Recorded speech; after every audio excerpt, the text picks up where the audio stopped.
VBB hot seat time today in the hills of Italy.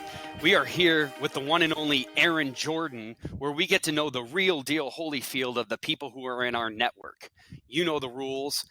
5 questions, 3 personal, 2 professional. Aaron Jordan, you are on the VBB hot seat. Awesome. Thanks, Joe, for having me. Not quite the hills of Italy around here, but I'll take it. So, hey, remember, work is not a place, it's a state of mind. Very true. On that note, Aaron, we're going to get through it right into it. Your dream job as a kid. So as a kid, I actually was going to become an artist. At a young age, I was really into art. In fact, at 9 to 10 years old, I was actually my parents submitted artwork to Disney for me. So it probably aligns with the post that I just had, right? I do have a real interest in Disney overall and what it's done in the years. But they submitted it, and I actually received a call from one of the head animators at Disney, and they really encouraged me to continue. As that time had gone on, right, one of the things that in being an artist, I found that it was a passion, but also something that I relaxed with. And as a result of that, I said, I'm not sure I want to go into career that way because I might lose that just interest in doing it. So I ended up going to WPI in chemical engineering, and my career went from there.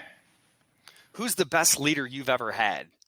So I don't think there's just one, right?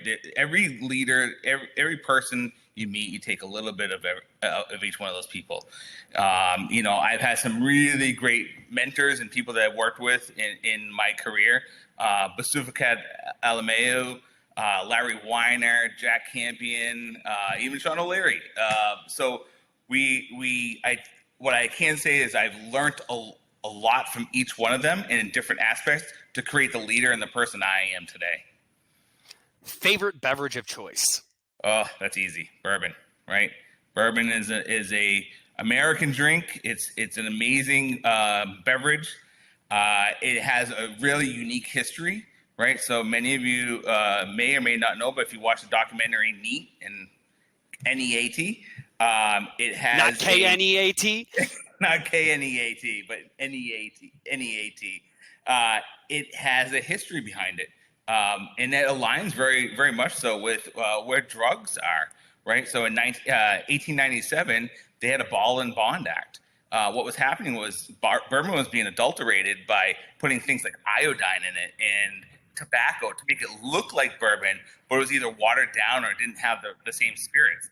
So Congress actually got together and put this act together that actually bonded bourbon and enforced ways in which it had to be made in order for it to be sellable.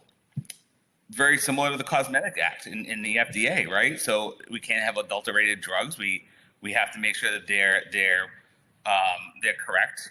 And so there's a lot of similarities, but it's such a great history that makes it enjoyable. And what they say is bourbon's supposed to be drunk with friends. Nothing wrong with that. We mentioned Neat. So in that, how can implementing Neat EDMS tool really help companies save time, save money, and improve efficiencies? There's so many different ways that it helps drive the efficiencies of the organization, whether it's accessibility to the information. You're able to execute things easier, and it forces many of the rules that we have to follow regarding execution, like Alcoa principles. It employs data integrity behind it that help the overall company do well in terms of audits, right? So audits are very expensive if you have findings. That helps to avoid those situations.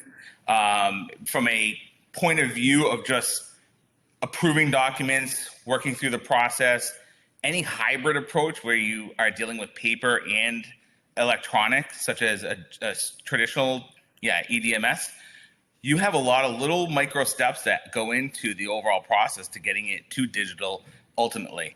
And those process steps require a lot of effort from a person, more so than many people think. And so you're able to actually save on all of that and get your workforce to actually focus on the things that they've been hired to do. You mentioned digitization. So what are the biggest challenges that are really facing, that movement of moving from, paper to technology?